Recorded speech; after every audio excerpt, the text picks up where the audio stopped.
This is the Surly Grognards for April 2nd, 2019. This is Peter Bowman, and as always, I'm joined by my good friend and co-host, Eric Carlson. How are you doing tonight, Eric? I'm doing all right. Excellent. So, we're back with another episode, this time in a much shorter delay from the previous one. Yeah, no shit. Unlike last time, it wasn't like, months. Like a third of a year almost. Yeah. Too long. It was too long between episodes before the last one, so. Tonight we're going to be doing some campaign brainstorming, because we haven't done one of those in a while, and those are always fun. Yes. And require less prep work on our part. Also, yes.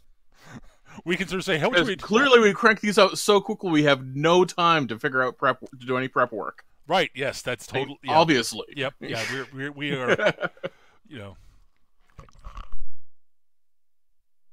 Yeah, so, yeah. The Grognard is a fundamentally lazy creature.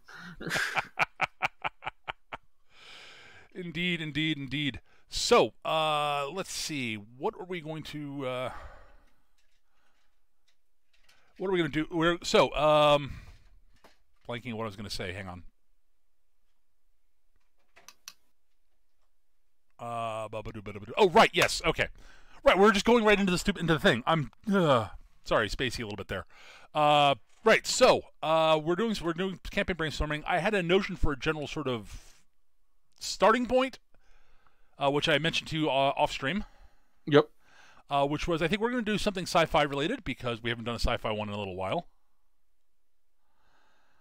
And which is cool. I thought we'd do something a little bit more hard sci-fi than most of ours. A little bit less space opera-y, I guess. Although it could be space opera-y. It depends entirely on where we go from where. But what I was thinking was doing something that was post-Long Night. Which should tickle your post-apocalypse funny bone to some degree at least. No, not at all. Why would that be? Because the Long Night is sort of the big galactic sci-fi equivalent of a post-apocalypse in some ways. No, though a little bit. It's a little bit different. It's more Fall of Rome / Dark Ages, but still tons of fun. Yeah, it's not that like something blew up and it's not like the life is. I mean, it kind of has been too. I mean, it's a different sort of apocalypse to a certain degree. Yeah, it is. As Eric's right. It is post Fall of Rome. It's Fall of Rome, the Dark Ages. If you've read the Foundation series by Isaac Asimov, bingo. Yep. That is entirely a series of stories about clawing their way out of, it's all about, the fall of night, basically, and then what comes after, and it gets weird. When the second Foundation gets in there, things get weird. Yeah. Things get kind of really weird, but such as it is. Asimov, you say? Yeah. I adore at least the first three books, the first trilogy of the Foundation books. The second trilogy, I can't make my mind up about those. But at any rate, the term Long Night, before we get any further, actually, before we go too deep, I wanted to get this. Was coined originally by Poul Anderson and his Technic History series of books. Which is what he referred to the Galactic Dark Ages that happened that were sort of part of the background of those books. And that term sort of became adopted as sort of a catch-all term in a lot of ways. It's been used in some other ways also recently, because it's just a good term. I think it was used in the Song of Fire and Ice books by George R. R. Martin, though that was in a literal sense. A night that was a night that was decades long, right? Because that planet is weird. Yeah. Yeah, I think the best theory I've heard about why that planet is so weird, other than a wizard did it, which is perfectly legitimate given the genre. Yeah, that the planet is actually on a wobbly axis. I could see that. Sure, why not? Yeah. I mean, I'm a fan of a wizard did it personally, but Well, it could be on a wobbly axis because of something a wizard did. almost certainly. So at any rate, I was thinking something post Long Night. Just because, as I said, we've not done something like that sci-fi wise. I mean, we had our the post-apocalyptic one we did with that was all the fault of CERN. Right.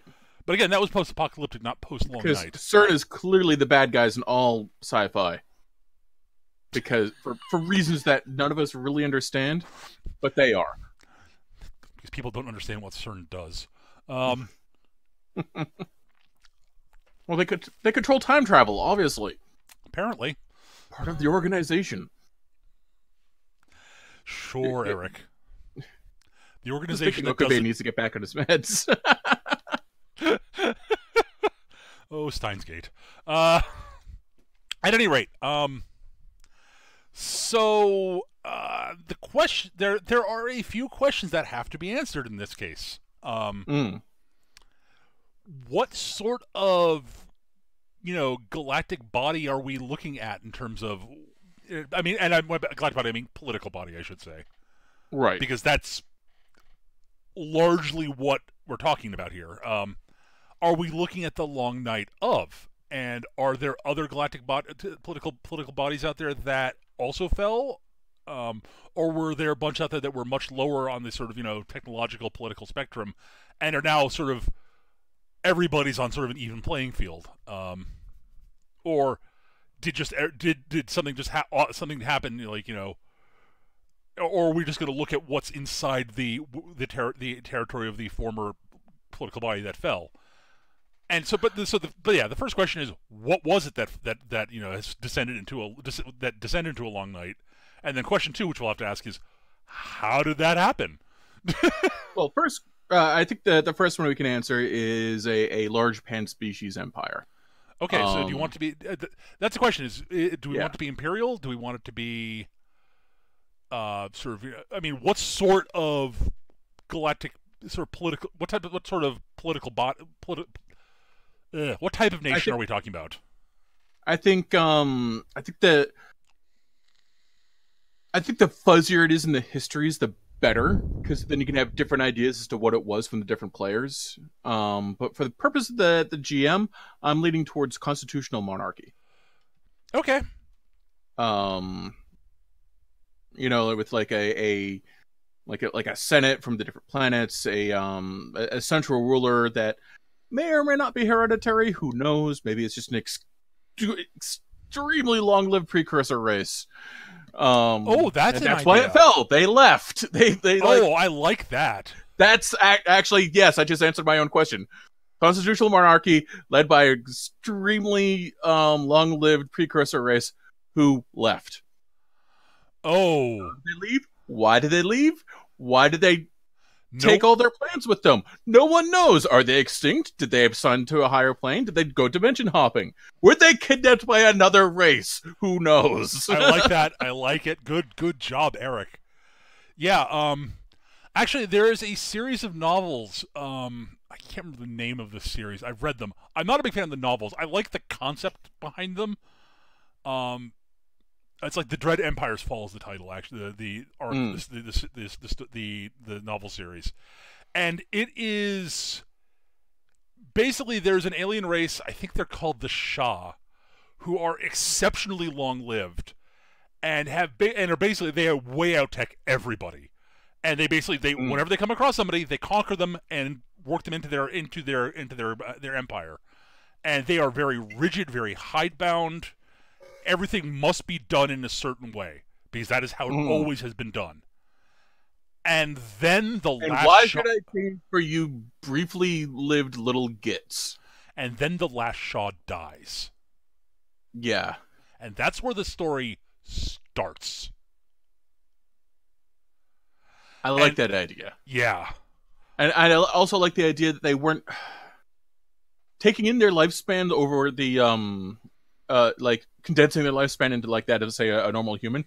They're actually relatively progressive, but they acclimate to change the same in the same way. So it takes forever for anything to happen. But yeah, as I say, but this series, they die off, and like everyone else is going, okay, what now?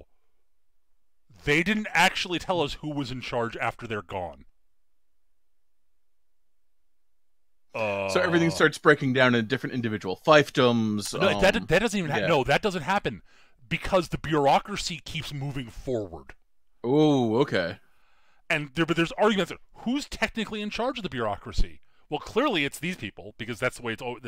It's not the Shah. So who's stepped down from the Shah? Okay, and so like, but they start getting into points of like there's some internecine like debate about like, well, this group's been part of this particular species, been a member of the hierarchy longer, and there's another group that are basically their sort of natural inclination is very sort of they're sort of natural xenophobes. They really don't. They really only feel comfortable around each others of their species by nature, and so they sort of. I can't remember. It's been a while since I've read it, but like one group basically starts moving into position to try to take over for themselves, and the story's told from the point of view from two different human characters, both of whom end up being fairly important in the story in terms of how in terms of their sort of the driving forces for basically having the non-rebels because the others because this one species rebels effectively and are doing pretty well because they've got certain advantages. But like our two protagonists, they have this sort of ability to. They think outside the box. Like, oh, this is how space combat's always been done. This is stupid. But the thing is, they haven't been in an actual fight against someone who is their technological equal ever. So all the assumptions about the way combat works in space combat don't apply because we don't badly out-tech them. And so this one human captain is basically trying to he's basically constantly looking at the situation going, wow, if we do what we normally do, we're going to get destroyed here. Well, I've got an idea, but that goes against doctrine. But if we go by doctrine, we're all going to die. No, we can't die if we go by doctrine. The doctrine never loses. The Shah came up with it, and therefore it is perfect. Uh-oh. So yeah, he basically, does really well, and then the bureaucracy sort of slaps him down because he's doing things wrong. Right. It is in many ways a very frustrating series of books. I was going to say. But he's actually good at playing politics, so he's actually able to sort of come through it mostly okay, and actually starts actually climbing up the tree because there are people who do listen to him because they go, "Oh God, that's actually a good idea." Oh, he's getting actual fucking results. Yes. Okay. The other character is arguably his love interest, or was at first. She's, she is equally brilliant, but she's somewhat sociopathic. And I can't stand her. I kind of want to feed her to a wood chipper by the end of the books. And there's a bit at the end where you're like, it's like, oh my God. So he ends up in the other character ends up in arranged political marriage. But it turns out he actually likes the woman he's actually engaged to and ends up falling in love with, kind of basically, loving her loves her. And it looks like at the end they're like sort of setting up to he and the former love interest run into each other again. They split up because stupid reasons. Don't get me. I'm not going to go into them. But at any rate, I'm like, there's this brief moment. It's like, oh, they're trying to make me feel like they should be, they're destined to be together. Oh no, he actually ends up going back with his wife. Thank fucking God. Jesus Christ. Dodge that bullet! Dodge that bullet! She's a terrible person!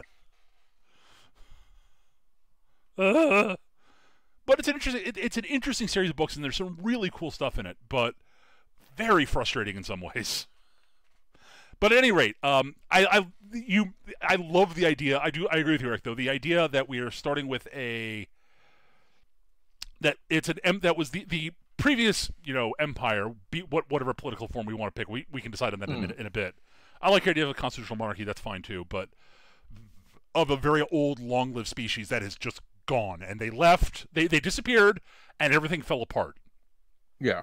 And we are now X amount of years in the future. Like they left.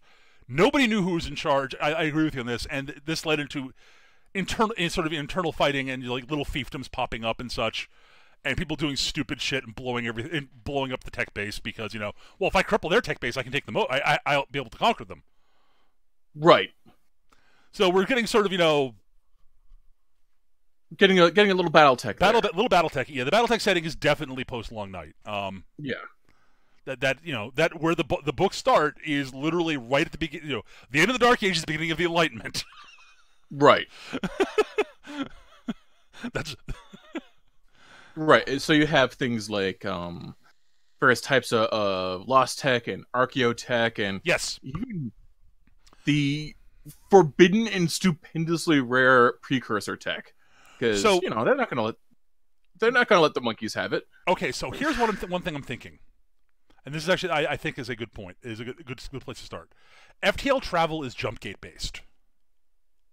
Okay. Yes. Because that allows us to have something happen, during the sort of the Civil War that happened afterwards that broke the FTL network to some degree for a while. Like the huge, which is why everything's sort of why the Empire completely fell apart. Right. Because it's almost impossible. No. Like there's I like that. There's limited FTL that limited slow FTL allows you to travel that for at least a little while people were still able to maintain stuff. Which is how they set up the previous gates. Right. Well, yeah, exactly. In order for long distance FTL travel, you need gates. Like when we're talking whatever the actual FTL drive is, we're talking not like it's superluminal, but not by as much as you really like it to be. It's enough that you can have little border skirmishes between tiny fiefdoms, and not have it be at relativistic speeds. Right. I also like the idea that the reason why the gate broke is because it was centralized, which falls back into the whole constitutional monarchy kind of deal. Yeah. Oh yeah. Someone. Like everything is centralized with these okay, guys. Here's the idea. So the Civil War is going on. That meant there was nobody back on the Capitol to maintain the network that kept the gate system running. Yes, absolutely. Because everybody went back to their home nations, and it didn't occur to anybody that we have to maintain the system because that wasn't. Because everyone had relied on the precursors, whatever we end up calling them. We'll come up with some name for them. But I like the idea that they had techs that were like apprentices from like the various other species and whatnot. Sure. But they did not understand the theory behind it, and a lot of the best ones got recalled back to their different fiefdoms. So the guys left behind are not only a skeleton crew that don't understand the theory behind it, they're actually the dregs. Oh no, no, Eric! I've got that. I like it's either that or the ones that got left behind were the old techs, and they died off. Yeah, either one works. Yeah, I like it being the dregs because they can end up with like a bunch. Yeah, like the dregs and the old ones. You got the dregs, and they left behind the old guys to teach the dregs, and then the old guys died off. Yes, so you end up with this like weird, almost priesthood thing tech priesthood thing, because I'm a fan of the whole tech priest thing. Okay, so it's not actually religious; it's just a lot of wrong theories. Right? Yeah, sure. It's a lot of like we have to twist it 33.5 times or it won't work. It has nothing to do with how many times you twist it; it's how much pressure is put on. But you have to do it 31.5 times. Okay, here's my thought, and this is sort of background stuff. So. Like there's so everything was basically working okay back on the Capitol, right? And then something went wrong with the central plant for the jump network, and there's an accident that took the lives of the older guys, Mm. and the young guys didn't know how to, like they figured out how they were able to save it in a very save the network from being completely destroyed. Right. But they couldn't keep it from. They had basically had to shut it down like galaxy-wide in order to do that. It's like, okay, well, we've got two choices: either it go boom, or we shut it down until it can be fixed. Oh my god. Can we fix it? Maybe eventually. They're left with knowing like one thing that they know always works: shut it off and turn it back on again. This is an emergency procedure that was left in place by the precursors. The restart sequence is 500 years. Or what? Yeah, right. What? Like, which is an annoyingly long time for the precursors, not generations for everyone else. It's like not having internet for a week for them. oh, so actually, I like the idea that the remaining engineers can fix the power plant that they need to fix. It's a problem. It was initially a problem with the power plant, like spiked and was going to go overload, and that caused the jump network to have the computers to have issues. Now rebooting the computers is not a problem. That doesn't take that doesn't take that long. Right. It's still long. It'll be like decades to get them all to bring them all back up online properly because there's so many of them. And they're so complicated. The problem is first they have to fix the power plants, which they know how to do, and then they have to bring them back online safely.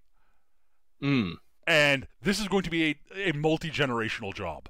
Yes. I like that idea. So literally it's all this stuff's going to take because it's so big because it's a power plant that has to run a jump network that covers the known galaxy. Yeah.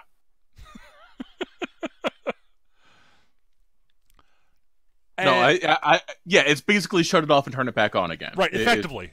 Basically, they shut everything down, fix the power plant so that it doesn't, go doesn't literally go critical. Yeah. And Eric, part of the problem with repairing the power plant is they need to get parts for it that aren't on planet, that aren't in system. And they don't have the jump network for it anymore. Right, they don't. It has to be done via standard quotation marks FTL as opposed to via the jump network. Mm-hmm. Ashford in the chat. Yeah. Can you imagine that you spend your whole life learning how to fix a power plant to teach another kid how to do it, and so on for 10 generations. You have to just hope the instructions will go through the ages correctly. Yeah. Yes.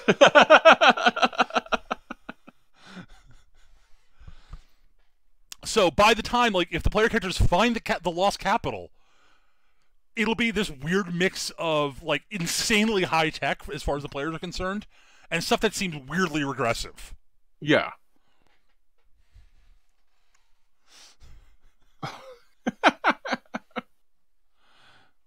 Why is the replicator pedal powered? It was a workaround from at 4 this point, generations at the ago. point when they show up, it's always been pedal powered. Yeah. Because they had to do a workaround 300 years ago. No, but I plug it into any kind of engine. You'd think that. Oh God! I think one of the things that would actually completely throw the player characters, they show up and all the tech manuals for the people working in the homeworld are actually books. Hmm. It had to be copied down by. It had to be written down by hand. The computer network, all the data. Oh my God! They're hand copied illuminated manuscripts. Yes. Holy shit! Complete with old school gilted woodcuts of circuit boards. Yes. Oh my God! This is amazing. I love it. And the tech, the average citizenry on the Capitol are all this is what it's the actual technicians. They're not I like the idea that they're treated like clergy by the citizens of the planet at this point, but they know they're not. Right. And it drives them nuts. And we know there's stuff we've forgotten over the years. And Some of the stuff in this book makes no goddamn sense to us, but it works. And we know it's technological because duh. It's not like faith in the old gods, because no, it's Right. technology. We understand this enough, and we try to teach the citizenry. And it's gotten better. Oh god, it was really bad for a while. I like that. Oh, I actually hear Eric. There was a period of time when they basically had like to steal a page right out of Foundation, that they actually had to pretend to be priests just to save their own goddamn hides. Yes. Oh, yes.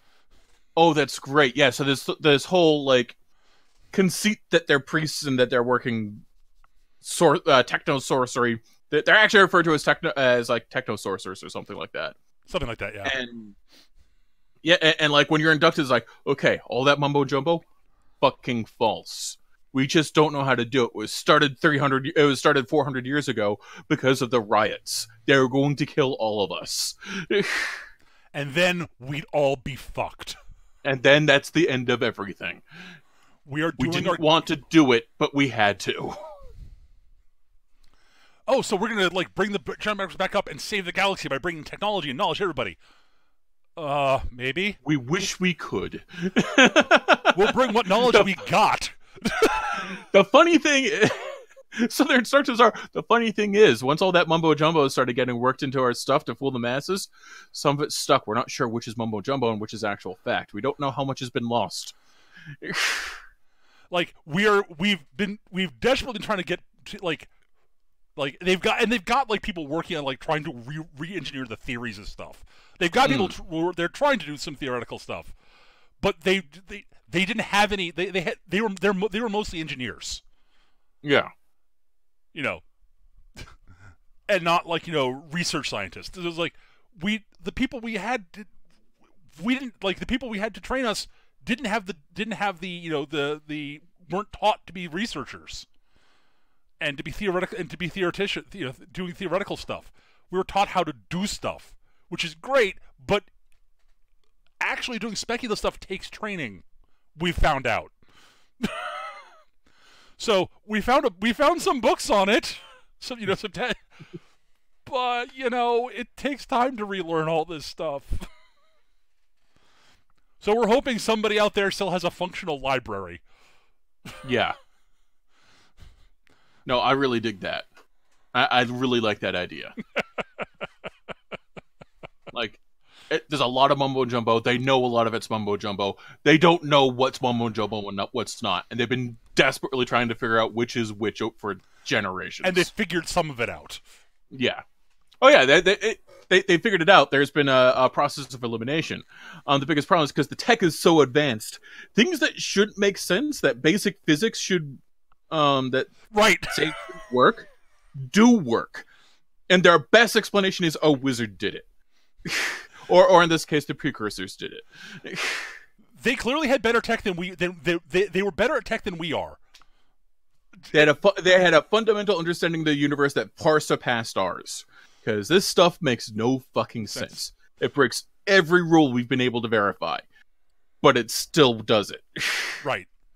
So that's what's going on with the Capitol. And why everything's fallen apart. Right. So at this point, I think that means they're sort of scattered amongst the galaxy, across the known galaxy. You have, as you said, the sort of various remnants of the fiefdom, the various groups that basically fought for control of the empire that was. Again, I like the idea that it wasn't an action. Everyone calls it everyone now calls it an empire. Right. Because but it wasn't. Oh, Eric, I'm gonna use one of my favorite political terms just because I have. Nah, I don't want to use that one. Never mind. Okay. But I was thinking maybe it doesn't quite work. But yeah, so actually, as far as the precursors were concerned, and I like the idea that as far as the precursors were concerned, it was a true hegemony. They were the first among equals. Yes. but it really wasn't. Like, and this is the way they treated everything. It's like, yes, we are, we're the first among equals. We are uplifting everybody to our level. Yeah, you're shorter lived, but that just means that it'll take time. That just means you have to burn twice as bright, right? And and it means that each generation will get better, and you will advance rapidly. Okay, some of you will advance rapidly.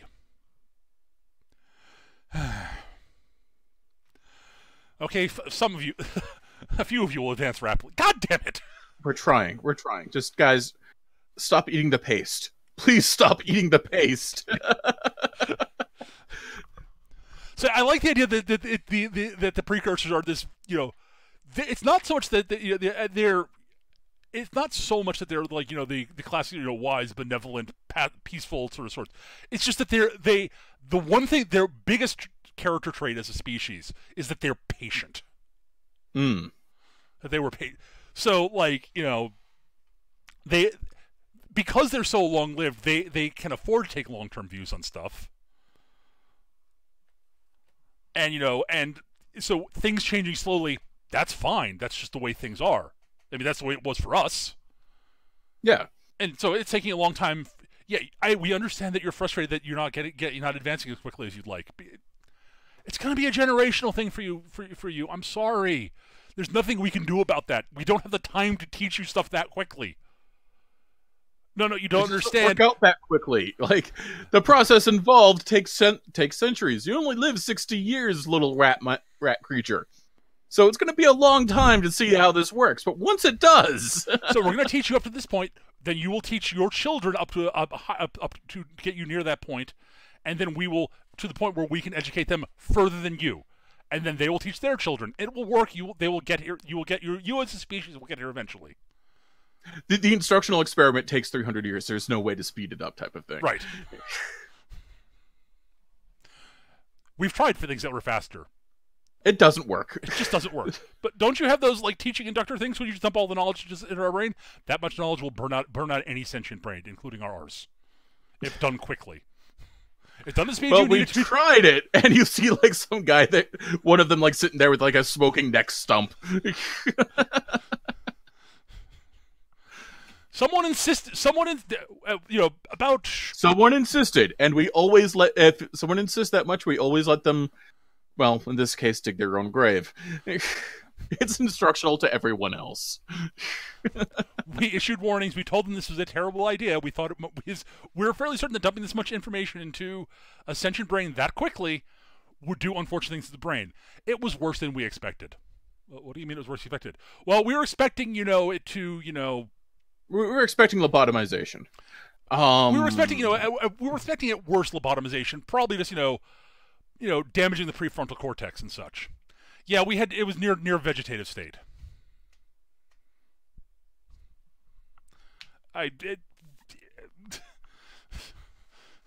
We've never seen that happen because we've never tried doing that to one. We would never do that to one of our own. That's stupid. But they're very much about letting, they're very much about letting people make their own mistakes. They'll warn you, they'll tell you that's a bad idea. But if you listen to us, it's a bad idea. Okay, you will be used as an example for the others. It's your own fault. Okay, Eric, they had a rule. They would deny you 3 times. Yes. They would issue 3 warnings. Because 3 just seems to be a number that just resonates with most species for some reason. Yeah. Well, it's a mathematically elegant number, it turns out. So, it literally is. 3 is a magic number, as you know. It is. So, yeah. Yes. They will deny you. They will warn and deny them 3 times. I like the idea this has worked its way into all the cultures across the galaxy, and no one really remembers why. Yeah, you ask for something 3 times, then you will get it, whether it's good, whether it's I mean, if you truly insist on something 3 times, it's expected that that if you're denied 3 times, if you truly insist after that point, it will probably people will generally grant it to you. I mean, there are exceptions to this. Sure. Like, I'm sure some of some of the fiefdoms out there are like terribly authoritarian shitholes, and asking 3 times for a loaf of bread will not get you a loaf of bread. Right. Although that's actually no, not... it's a cultural thing when people are talking between equals. Yes. And because the precursors treated everyone else, they were the first among equals.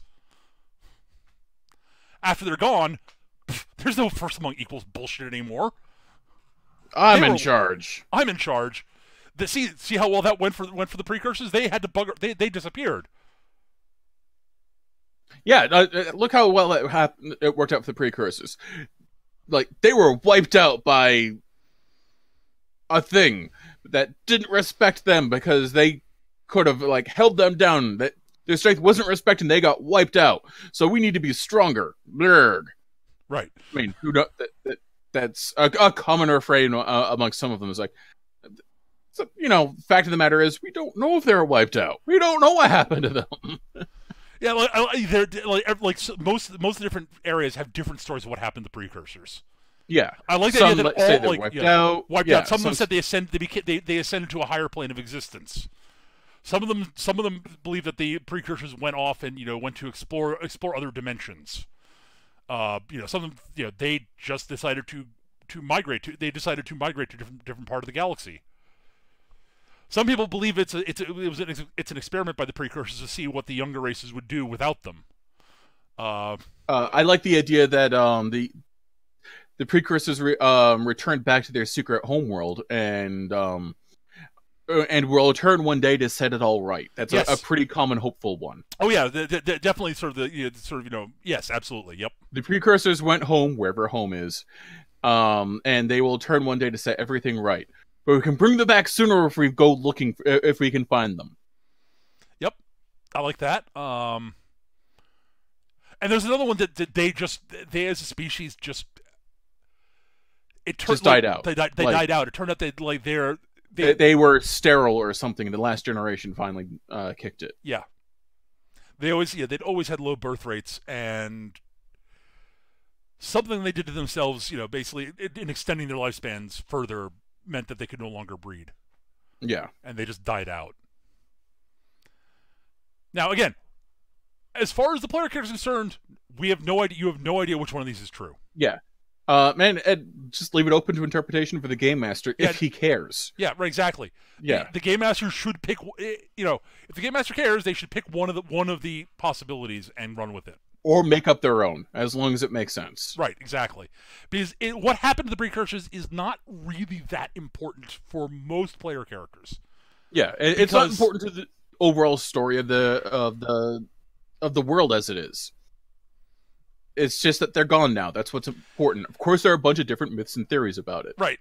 Now, it could be important to the story of what's going on for the campaign. Like, if the players want to do a campaign where they're searching for the precursors to try to bring them back, then it's going to be or they are convinced that the player, the campaign you want to do is the player character is searching for the actual fate of the precursors so that they can, because something in that will lead to a way to save, basically to drag the galaxy back out of the darkness, basically. That there's some clue there that will help. Whether it be we actually find the precursors, get them to come back and go, oh my god, you people are idiots. We were only gone for 500 years. What happened? Didn't you guys just... Oh, you had to turn it off and on again? All you had to do was just wiggle the quantum flux capacitor machine. But we didn't know how to wiggle it. you never showed up... None of our technicians knew how to do that. Bob, did you tell them how to wiggle the quantum flux capacitor machine? No, I was going to do that next century. Shit, my bad.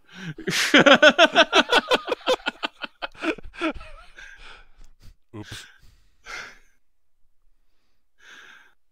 Which would be a hilarious way to end the campaign, but... actually, another possibility is that, well, like, it's like all you had to do was replace the, you know, All you had to do was change the light bulb. Like, Literally replace, change the fluorescent light bulb. Replace this component in the power plant. It'd be fine. Yeah, but your species is the only one that can actually survive the radiation in the interior of the plant. We couldn't actually get someone in there to do that. Why didn't you use the drones? What drones? The ones in the closet. What closet? The ones in the closet that I forgot to show you. Crap. Like, it's not even a question. Like, I like the idea that's one way to do it. I'm just thinking, like, it's also kind of interesting if it was literally something that the precursors were the only ones who were physically able to do it.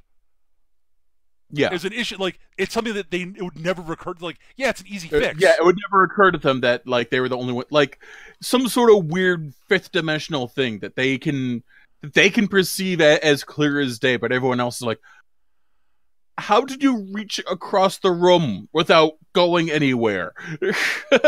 Or something, like, or just something as simple as you know, there's a radioactive property to something in the power plant that, and they never needed to make drones or anything like that because there's always one of them around to fix that problem. Right. And after they're gone, you know, we should have made some drones for them, so if we were gone, they could actually fix that. Oh, yeah, we should have. That would have been good. You think they would have invented some drones? What if they couldn't? What if they didn't know what exactly, you know, how to make the drones themselves resistant to the radiation? Ooh, that's a problem, isn't it? Ooh, I guess they just have to turn off to fix it then. Oh, well, that's only like a 500-year reboot time. Yeah, that'll be fine. What can happen in 500 years? I mean, even the worst of them aren't that bad. Oh my god, they're worse. Oh, right. Yeah. I love that they come back. It's like, well, we didn't intend this to be a social experiment. Whoops. Whew. Well, we've learned something.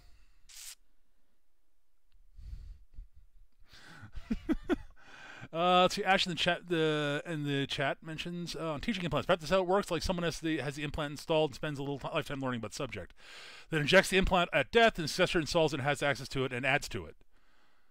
Thousands of years later, plus the absence of precursor, no one knows how to make them anymore, and the surviving families that possess them basically are lords of their fields. Interesting idea. That's another way to do it.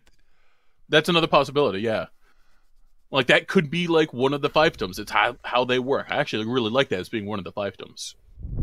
So there's like, not actually on the homeworld, but, like, one of the... oh, that'd be amazing if there was... with it, fiefdoms. There's, like, there's, like, one of the fiefdoms that, like, their nobility, like, are these people who have these teaching devices that can't be made anymore, but they know how to do to implant them.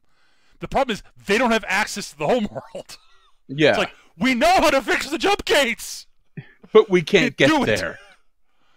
So, okay, well, all right. So that's fine. We'll send a generation ship at basic FTL travel.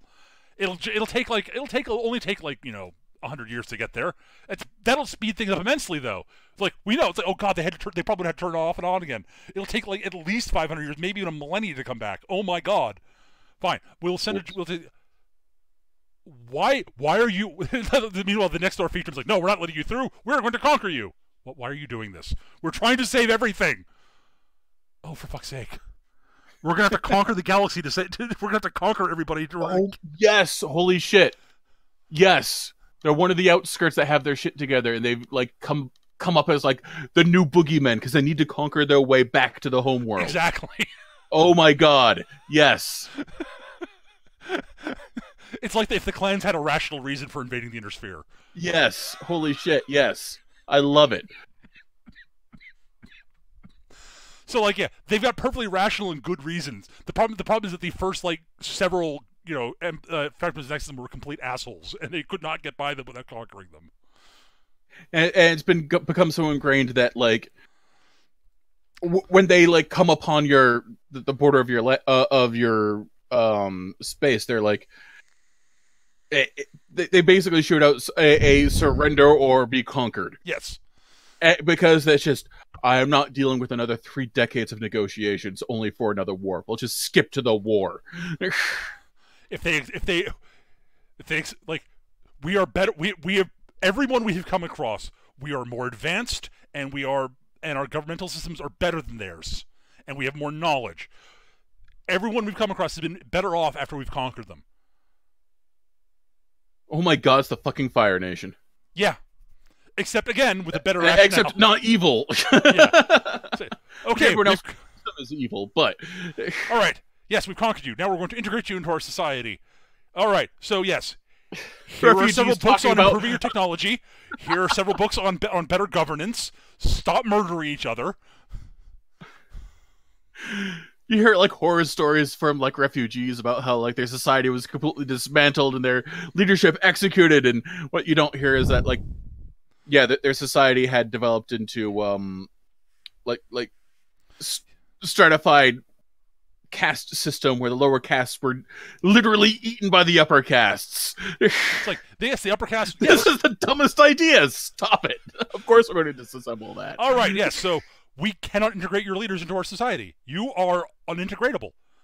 All right, so look. Execution time. Welcome to the vacuum.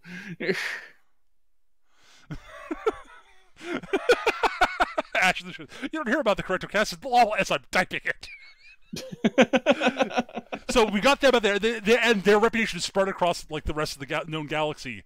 It's like spread across it, and I like it. They are the boogeymen, except they're actually one of the big bright hopes out there. Yes. Like, seen objectively without the lens of, like, all of the horror stories coming out from objectively terrible, horrific systems. Like, no, they're the good guys. Problem is, like it started with propaganda, and then and then like it's like as they get conquered, it's like, see, they were right. Oh my god, they're right. They conquered them, and it's just like this giant intergalactic game of telephone. Yes. And now there's this, it's a goddamn utopia when the player characters actually show up. It's completely egalitarian. Everyone's got a vote. No, yeah, I do like the idea that it's not actually like egalitarian. There is definitely an upper because again they've got the right because they've got the implants. And it's like, we would love to pass these down to everybody. We don't know how to make them. Right. Oh, it's so frustrating. But what I mean is like what I mean by that is like there's no like. But yeah, I like the idea that it's this is the ruling class. But and then everyone else is equal. Everyone else is equal, and here's the thing: you all have a say in what we do. Yeah. We know more about stuff. We will pass on the information we can to you, and yeah, like, we'll teach you what we can. I mean, and look, you're learning stuff. And God, I wish we could be as patient as the precursors. Because we're not, and we have a job to do. Which is to fix yes, the thing. They're like one of the only groups out there that actually understand what the precursors' government was like. Yes. Oh, wow. They're so yeah, the turn it off, turn it back on again thing is the procedure. Like, and it's going to take 500 years. But they're coming up on the 500 years. And only these guys know it won't actually work, so they need to change the light bulb. No, Eric. It's not exactly that. It will work, sort of. It's not going to bring all the jump gates back up. Yeah. It brings some of them back up. It brings the primary hubs back up. Which is still better than nothing, but still leaves a lot of people boned. I like the idea. I like the idea, Eric, actually, of it. So it what it does is it brings like there are so yeah it. I like the idea of some jump gates, like, randomly opening across parts of the galaxy as the campaign starts. Like, that's where the campaign is beginning. Is some jump gates are like one of the jump gates in the player character's home system is working. All of a sudden, it's working, and no one knows why. You know what it is? Because we already established that everything is so centralized with these guys. Mm-hmm. They have like different hub gates that like other gates are slaves to. It turns out, just coincidentally, the player character, whatever system the player characters are in, they have a store of important. It's a place that has a storage facility of important parts for the capital. Yes. So that one has to be reopened. Is one of the ones that has to be reopened. Right. It's one of the hub gates that the others are slaved to. Right. So when that one opens up, yeah, I like this idea because it would be a cascade from the hub gate from Right. the central. The problem is that thing it's not to the it's hub gates to the other slaved ones, to the ones that are slaved to the other slaved ones. right. And But each one of those repowerings takes time. Yes. And but not as long, obviously. And actually, here's the thing: no one's sure how long it takes from other than the like. We know the process of the off and off again. We know on again works for bringing up the hub gates. Right. We don't know how it works from there. We don't have access to the hub gates, so we don't know how long how long it take for them to come back, for them to come back online after the system comes on. We don't know how long it take for them to bring the gates they're attached to come up on. Yes, exactly. Also, this is exactly we're not entirely, and unfortunately, we're not entirely certain where the hub gates are going to go. Right. Because that knowledge was amongst the things that was lost with the with the original guard. Like, which ones are the hub gates? Which are slave to what gates are slave to what gates? Well, shouldn't it be in the yes, we. Well, I mean, we could fly out to a gate and power and use it. The problem is that we can say, okay, we want to open up a gate to System X. Wait, we don't know what the system. Do we have the navigational maps anymore? They're on the gates, which have been turned off for 5 centuries. Yes. Do we have? We don't have access to the file structures there, do we? No.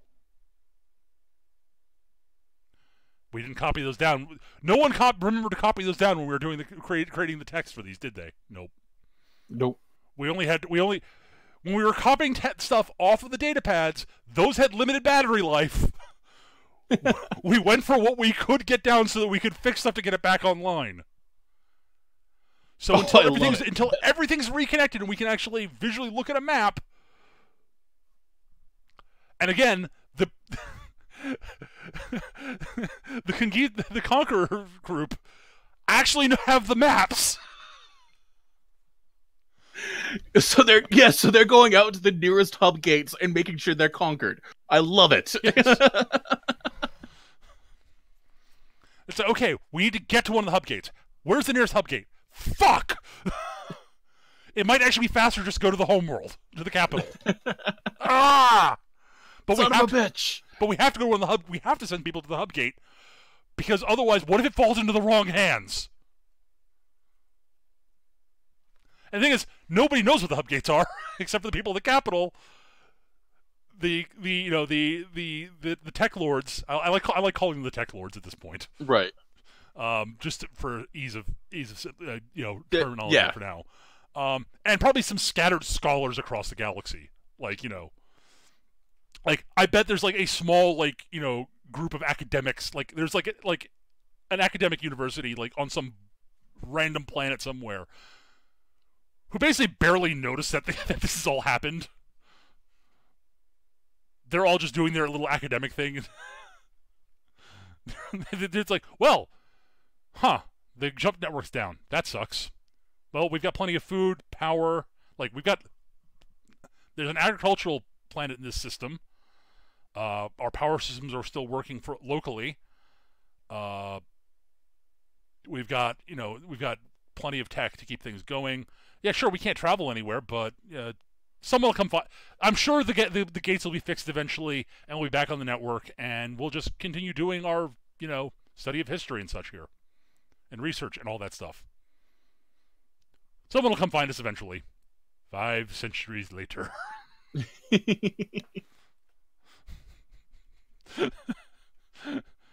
No one's come and found us yet.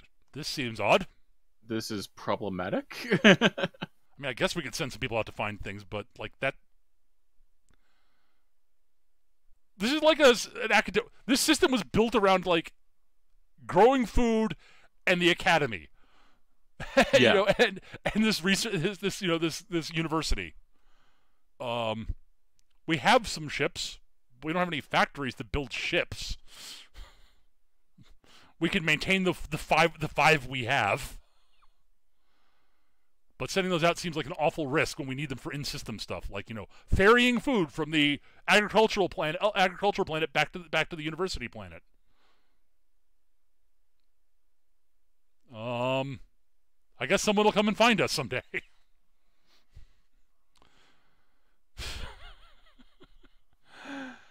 All right, so basically at this point, like, it's we've got a bunch of different sort of, like, this is one of those things that I said someone will turn that gate back on. Fuck.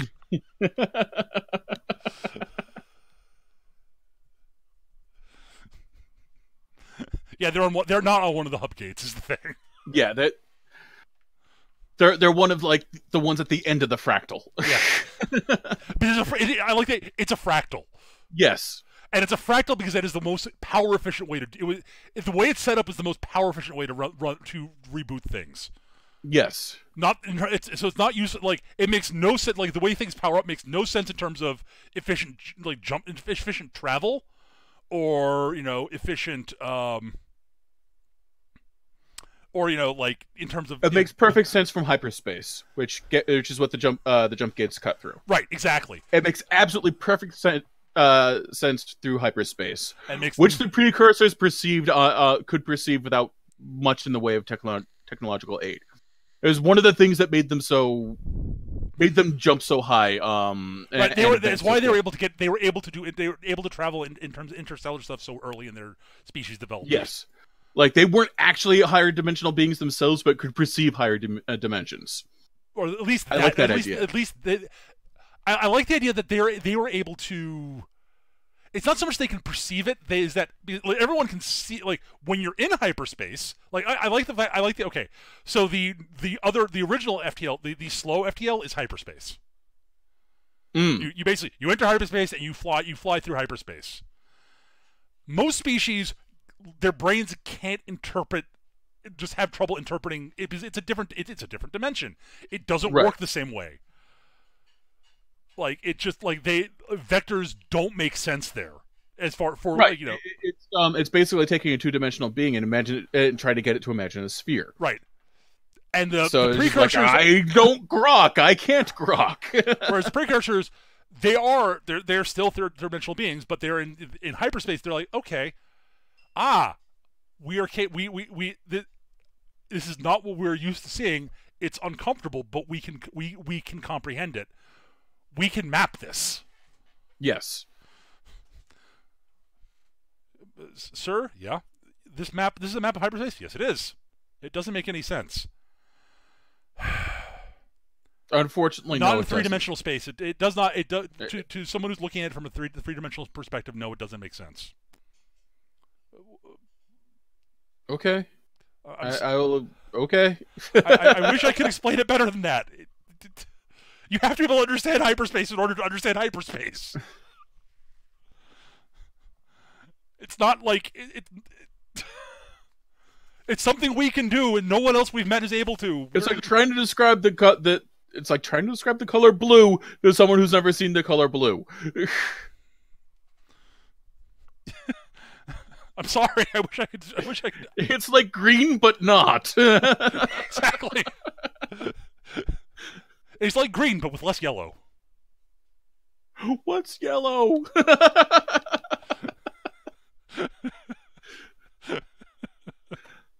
Yeah. It's like green with less yellow. What's yellow? Exactly. So yeah, so we've got that. So we got this sort of general framework. I like the idea that it was. I agree with you, Eric. The original, the hegemony was. I like the term. I've always been a fan of the term hegemony. Again, first among equals. I like, as right. I said. But so the hegemony was very cosmopolitan, and there are probably still areas that are there are probably still systems and areas that are a bunch of different species happen to live there now still. Yeah, and there are probably territories which big old menagerie is like actually a fairly common thing. Right. Yeah, I'd say it's fairly common across the galaxy because it's yeah. where people got isolated.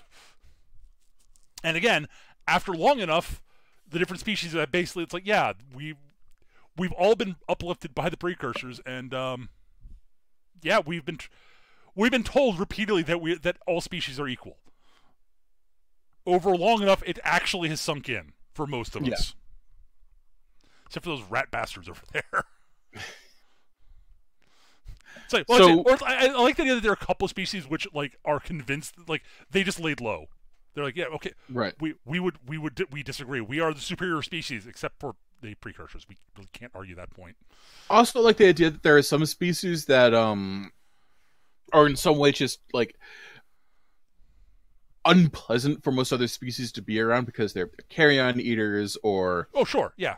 like something like that. So you end up with like these weird displaced populations that basically becomes space gypsies, space Romani.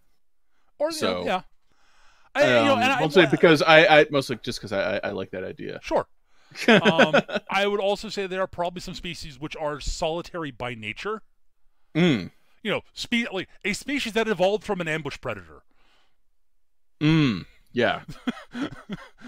You know, they're probably going to have trouble getting along with, you know, things that are not part of their species at best. Like, they probably have trouble getting along with each other. Yeah. Oh, I just suddenly have this image of like this like hyper intelligent, very like hyper intelligent giant spider thing that are also extremely long lived. Some of them might even remember the time before the fall. But finding one's like finding a dragon and dealing with it is exactly the same way. Like, you might find this thing, and you have to be really good not for it to just kill and eat you out of hand. Maybe. Well, you kill. I I assume. no longer have the precursors there, like, with the Sword of Damocles, like, don't eat other sentients. I know that's an instinctual thing, but we don't do that anymore. I like the idea that it's unlikely they will actually eat another sentient because that's been drummed into them over long enough. Mm. But they're still they are still hyper aggressive. Right. And exceedingly territorial. Yeah, yes. Well, I mean, we're basically describing the Urquan from Star Control. Yes. Yes, I guess we are. Holy shit. I didn't even think of that. I was thinking like a big old Shelob kind of deal, but I am down with like giant murder centipedes. I mean, we can. I'm just sort of that's where I was starting from was the Urquan. Like, what would the Urquan do in this situation? They'd probably become very isolationistic. Right. They'd go, okay, well, every other species we spend time around, like, basically we instinctively want to, you know, kill the interloper, rip out its throat. Because kill the interloper or run and hide. Those are the two two instinctual reactions to encountering another thing at all, like including other us, like other us. of us. It's like the Urquan. I like the idea that even the precursors are like, how the fuck are you sapient? It took a what a weird evolutionary quirk. That shouldn't work. That shouldn't happen. How did you achieve How did you achieve space travel, let alone sapience? Bloody-minded determination. It's part of it. Part of the reason we were successful ambush predators, we were smarter than everything else. Mm. See, octopi. Yes, the octopi. Ah, okay. But how are you able to get along and function in society? We don't. By spending as little time together as possible. We only gather when we absolutely need to. And we realized, as a species, at one point, out of sheer survival of the species as a whole, that we had to move beyond our planet. I had to really, really cut back on breeding. Either iron fist levels of population control, or we have to form some sort of government, something and resembling expand, a society, and develop technology and get off our home world. You're the first species we met, and we did try to murder you. We did try to murder and you. You were very patient with us, and we appreciate that. We did try to eat you. Um, I don't apologize for it, but appreciate your understanding. Yeah, I just like the idea of them being this, like, basically space dragons. Mm-hmm. Like, these powerful, ancient things that hate all other things and just want to be left alone. Okay, Eric, I want to steal one other thing for Star Control. Mm. There are species they get along with. Yeah, yeah. Specifically, the one in Star Control, it was the Taelu who were a silicon-based life form. It has to be something so completely alien that they don't like instinctually see them as competition. Oh, you know what it is? Parallel development of another species that resembles a symbiotic thing, species that they keep. Like sort of the same way, like those birds that will clean out alligator teeth. Sure. Like there's at least one that's like that. And yeah. I like the idea of there's at least one that is just so completely not what, like, instinctually they look at as, that's not a life form. Right. Like, intellectually, we know it's a life form. We talk to them. That's Bob. Bob's a cool dude. But I don't instinctively want to go, I want to, like, I don't want to eat or flee from Bob. It is not, it is clearly not prey. It is clearly not a predator. It's clearly not another predator. It's, it's a rock. I'm not like, unless it's falling on me, I don't care about a rock. Oh. These guys are like, so, you have like, left-handed acids and right-handed acids when it comes to various life forms. Yep. One side is clearly dominant. That's what these our space dragons are. The one of two other species is the other one, and they recognize that on a instinctual level. They are not competition for resources, nor are they a resource themselves. Right. It's just like, yeah, it's just, yeah, I like that. We've always been. They may as well be a non-entity as far as all of their instincts are concerned. Right. But it's very clear they're another sentient species. Yep. Oh my god, it's someone I can hang out with. Oh my god, someone I can talk to other than myself. It's like, well, why don't you hang out with your someone else from your species? Do you know what we're like?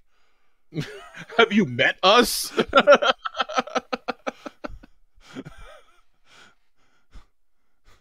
But you seem very reasonable. Yes, because I don't. Because I'm not trying to eat you. Because I'm not dialing back my instincts to leap at you and rip your throat out. Well, I don't have a throat to rip out. Exactly. Oh, I see. Why would you want to rip out my throat? Because you're food, but you're not food. Oh. Well, that doesn't seem like a very difficult intellectual leap to make. It's not an intellectual one. It's not intellectual at all. We intellectually understand that it's physiological. It's a physiological response. It's a reflex we have to fight against. Like holding your breath. We could do it for a while, but eventually. And it's been drummed into us, not that, you don't eat other sentients. We get that. And we probably, and I don't think any of us, like, I think most of us, even if we were to lose control of ourselves and attack another sentient, wouldn't eat them. But we still might kill them.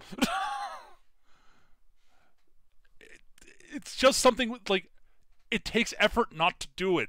It's not even that we actually dislike the other species. I mean, we do, but... Well, seriously, have you met those guys over there? They're so annoying. Well,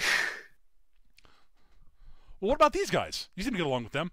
Oh, yeah, instinctively we sort of think of them as a sort of symbiotic, like, thingy that we have back in our homeworld. They're very similar, except they're sentient. Which is actually kind of awesome. It's a different relationship, though. It's more that we can just ignore them.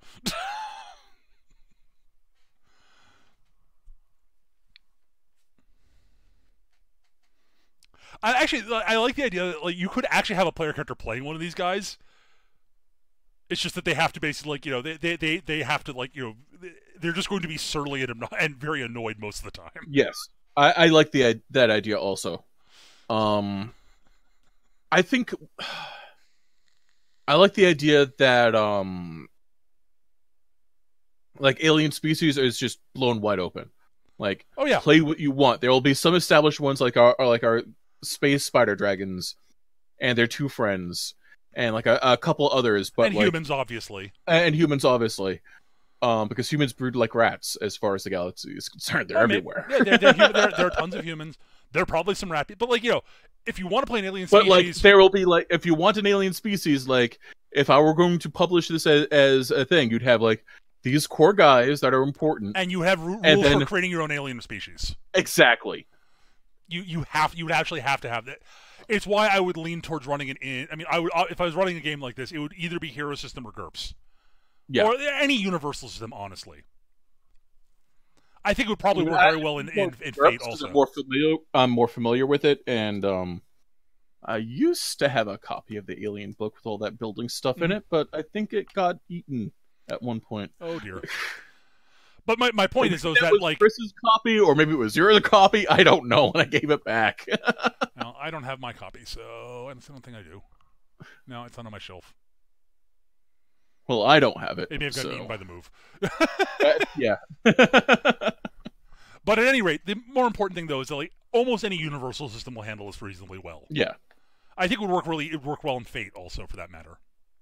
Yes. Because again, Fate is very like one of those wide open. Honestly, like a fairly rules light Universal System would actually work pretty well for this. Honestly, yeah.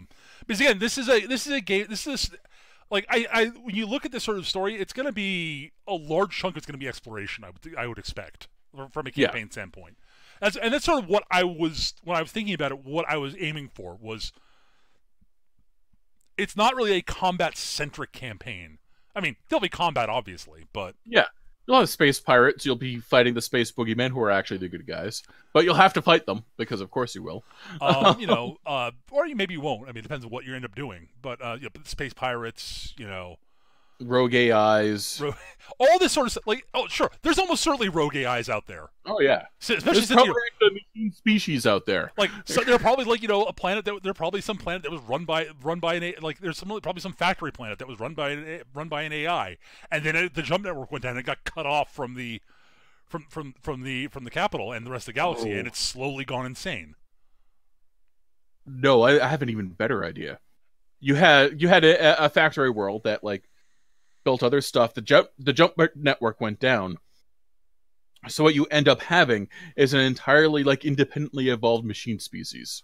Well, yeah, that's another like that has sprung up in like these 500 years, because it's basically like a bot factory. I don't mean like making like actual robots, although that's what we'd be doing, but like the way bot forges work for like algorithms and whatnot. That so you end up with an entirely separate hyper intelligent machine species. Sure. That you have no idea, that not even they know how it works, because they kept on. Well, actually, here's the thing. I want to bet you the AI that runs the factory knows how they work, but it can't communicate with them. Because it was set up to communicate through the jump gates back to the homeworld. Its communication line goes to the jump gate. Jump gates down, right? It can't communicate. I built these robots to like I needed hands to do maintenance eventually. Unfortunately, there are no organic techs here on this planet right now, and they're not going to be coming to the jump gate for at least 500 years. I need things to fix me, and they need to be smart. And they need to be smart and independent. Yeah. Fuck. So you end up with I love this idea.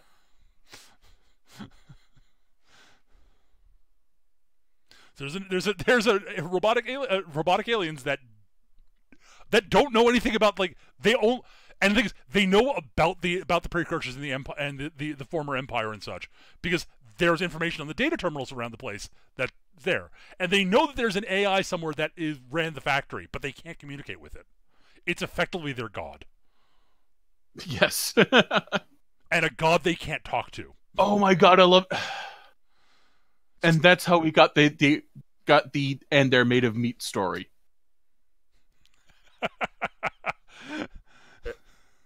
It's literally them like exploring the galaxy, finding another inhabited world that has like fallen back into barbarism, 20th century tech levels, and going, they're made of meat. What? They're made of meat. That doesn't make any sense. How can they're organic? Okay. I mean, we know organic life exists. I think there's sentient organic life, but that's not possible. That's impossible.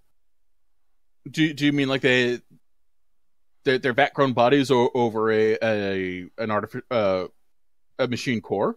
Because we have those guys. They're used to we use them to manufacture the lubricants. Yeah, no, it's not like that. They're meat all the way through. That doesn't make any sense. Yeah, they communicate with sound waves. What? Why would you do that? That's so inefficient. They can't broadcast radio natively. So they have no understanding of radio? No. They use it all the time. For what? To communicate. I thought you said they couldn't. Only over long distances. And they communicate by using the radio waves to broadcast sound. To broadcast sound waves. What? But that's so inefficient. Oh, my processors hurt. Well, should we communicate with them? Should we make contact with them? I don't know what would be the point. We can't talk to them. We can send them streams of data over radio waves that they won't understand, and we have no way we have got no basis for communicate with.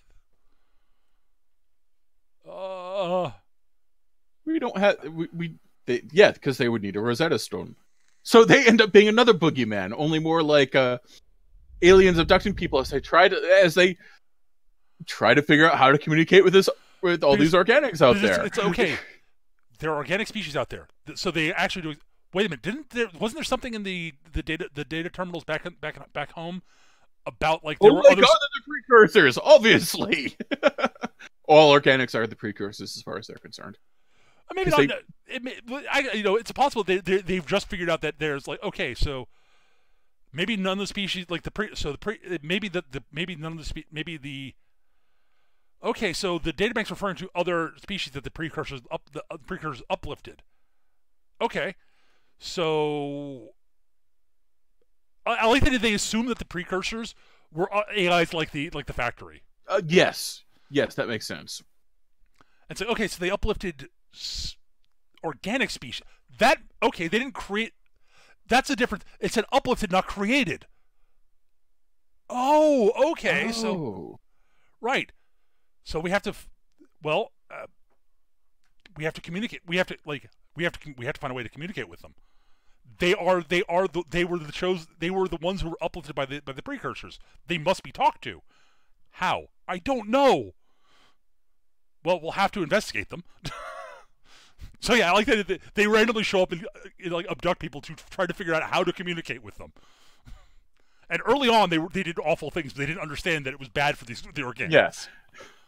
And eventually, it's like, oh dear.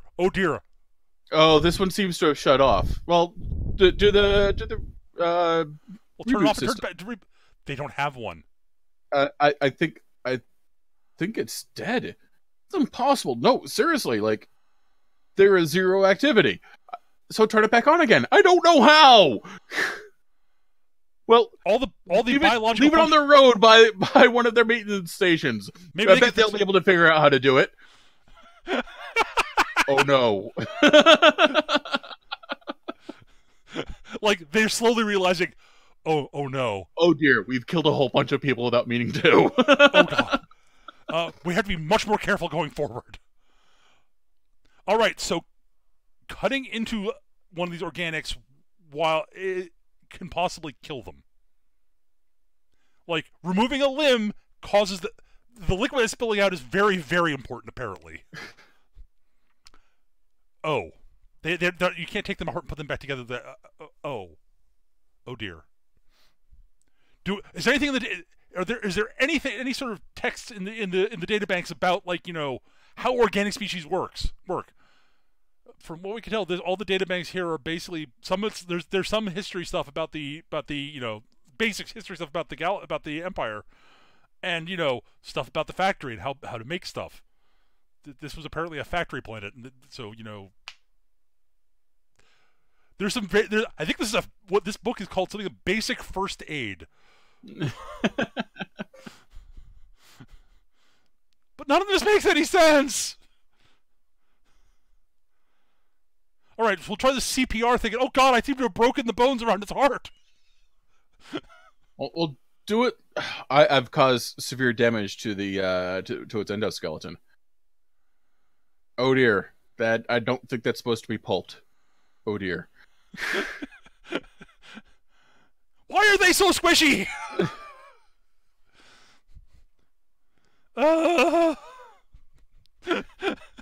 Because of course they'd be really resilient. They're basically AI power tools. Of course they'd be tough as nails. Right, exactly.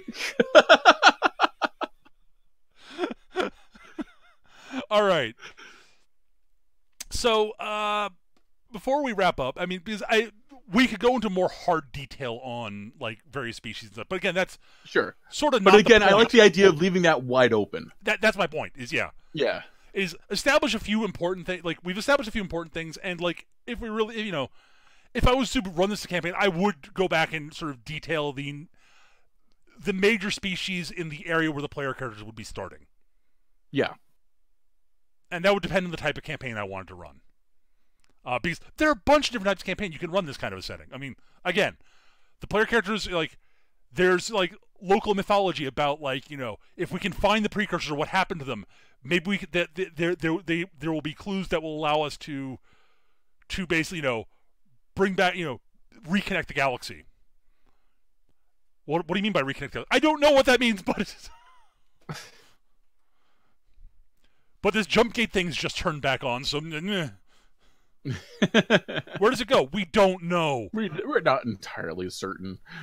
So, like, one campaign could be like the crew of a ship that basically is the first crew to go through the newly powered up jump gate, and everyone knows this is effectively a suicide mission because no one's entirely certain whether they'll be able to come back. And their job is to go through the jump gate, find what they can find, and come back. Their 5-year mission. I mean, they're basically going. Okay, we are going into we are sailing into the unknown, and if we can come back with information, great. If we can't, oh dear. Well, oh well. But like, we have to send some ships out to find out something. Or, it could be a group of people, like, in a ship that stumbles across the jump gate, and it's powered on, and they activate it accidentally. They what is this big thing? What is this giant thing? We have no idea what it is. Oh my God! We're reading massive power readings on this thing. What's happening? It's turning on. What is it? Oh my God! What is that swirly thing? Where are we? Oh my God! Oh my God! It's a legendary jump gate. Maybe they don't even know maybe the jump gate is not even a thing legend on their planet. Is my point. Mm. It's literally it's a world where they've forgotten about, largely forgotten about. Like, there's stories of an ancient empire and such, but it's like they found this thing. It's like, this must be something built by the precursors. What is it? I don't know. And poof. And people back home now go, oh, it's a jump gate. Where did they go? Oh, they're gone. They're effective. As far as we're concerned, as far as they're effectively dead. They could be anywhere. That ship is lost, and it's never coming home, unless it comes home. And then it came home. Honestly, their best bet for them to get home, weirdly and sadly, their best bet for getting back home. Oh wow, this just occurred to me. There could be ships out there that have been sent through the gates and such. The mission is to go out, gather as much information as they can, then turn around and fly back, but not under hyperdrive.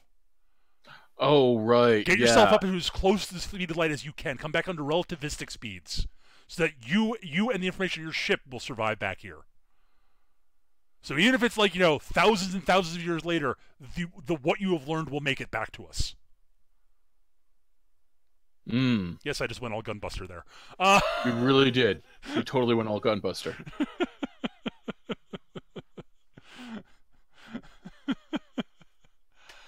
So the player, that's something like the player characters could stumble across at some point. Like, they could be in part of the galaxy which, it's been even longer since the fall, and like their hub gate just came back. So other people out there did that, and they've stumbled across the ship moving at relativistic speeds. They're like, why on earth? Why would anyone fly at relativistic speeds? Scan the ship. It clearly has a hyperdrive. Why are they not using the hyperdrive? How the hell do we intercept it so we can talk to them and find out what's happening? We'd have to move it at relativistic speeds ourselves to do that, and that has issues.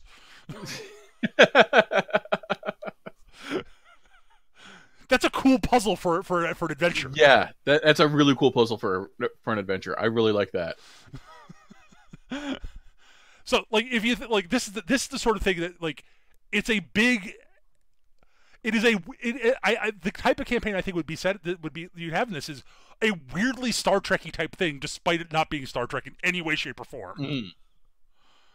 Because, like, it's a setting that really encourages exploration, thought, and, like, interaction.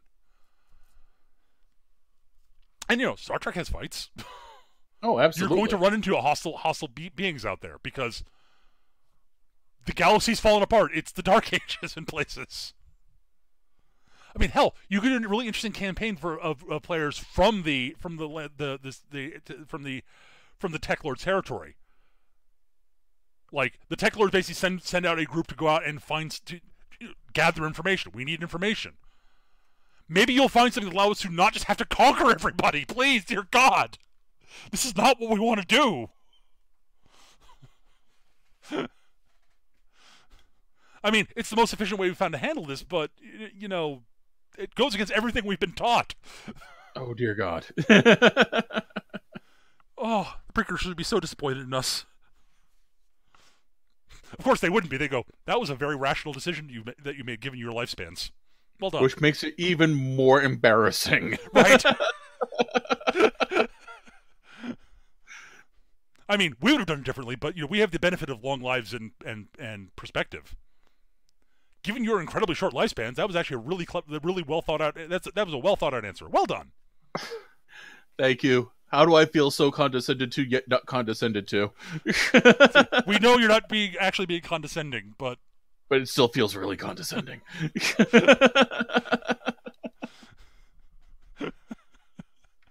So yeah, there's so many, like, it's just such an open-ended setting that you could do a lot of really cool stuff with. Is the thing. I that's one of the things I like. About this. And I really like that about it. Like, it's a big Swiss Army toolbox of a setting. Yeah, exactly. And there's just a lot of room for stuff to do. Yes. So yeah, I mean, we could go on more detailing stuff, but that's not the point of why we did this particular brainstorming session. Like, we could come back to this in a future episode to brainstorm up a specific sub thing, but a specific setting within the setting kind of deal, like a local cluster kind of thing. But for the listeners out there, actually, I would love to hear your ideas. Like, if you're interested, I'd love to hear ideas from our listeners on, like, ideas for a campaign you'd like to do in this setting. Because I'd love to see that. If we actually get enough responses like about that, I'd love to see. We'd probably read them out and, like, talk about them on a future episode. I think that'd be fun. That would actually be really cool. So if you've got ideas, we'd love to hear them, because I think I love hearing other people's ideas on this. So if you've got ideas to play within the sort of framework we set up, we'd love to hear them. So you could post them on the comment section on YouTube, or you can email them to us. Our email address is surlygrognards@yahoo.com, surlygrognards@yahoo.com. Similarly, we normally try to save time at the end of each episode for viewer questions. We don't actually have any right now, so because we've been bad. We've been bad, and we haven't people have forgotten about us. Yeah, and that's fine. We understand. We've been gone for a long time, so But if you got questions, we love getting them and we love answering them on air. If you got feedback for us, ways we can make the show better, other than do it more often, you morons. We know that one. We know that one. We're aware. We're terrible. But yeah, if you got feedback for ways we can make the show better, we'd really appreciate getting that. We love getting that. And if you got show topic suggestions, we love those. That means we know what we got something. We have ideas to talk about stuff because honestly, we're bad about that. You'd be amazed how bad we are about like, oh geez, have we done this? No, we already did that. Can we do this? No, we already did that. What about this? We did an episode on that. Or what about this? Oh god, we have to research that for like a week or two, and then we forget about it. And then we forget about it because we're us. Yeah. We do have some topic suggestions from Bardic DM that I will look over. He sent them to us a while ago. Yes, we'll definitely have to look those over and see if any require research that we want to do. Yep. But yeah, other than that, all that stuff is very appreciated. Excuse me. We record the show, in theory, on Tuesday nights, starting around about 7 p.m. Eastern, here on twitch.tv/MechaGM. That's where we record the show live. Woo! Thank you to the live audience. Yay. Love you guys. And love you guys on YouTube, too, though. Yeah. I upload the show to YouTube after I'm done recording. I tweet out when the show's going to go live. My Twitter handle is @MechaGM, so follow me there if you want to know when the show's going live. And yeah, that's going to do it for this week, I think. Yeah, I think that's everything. Yeah. Excellent. So thank you everybody for listening. I hope you guys enjoyed the show. We had a blast doing it. This was a really fun one, actually. This is pretty cool. Yeah, I liked this one. This was a fun one. This is I love settings like this. I'm not sure. It's a big old thing. Yep. But yeah, that's gonna do it for this episode. Thank you so much for listening, everybody. I hope you guys enjoyed. And in theory, we'll be back next week with a new episode. But yeah, if you guys have like ideas, campaign ideas, adventure ideas, things to plonk into this setting, we'd love to hear that shit because that would be great. Really that would be great to hear. I'd love to hear what other people do with this because I think it'd be really neat. So if you got that, let us know because I'm genuinely curious. And I think it'd make a fun episode to read some of them off and talk about them. But yeah, that's going to do it for this week, guys. Thank you so much for watching, and we'll see you guys next time. Take care, everybody. Bye.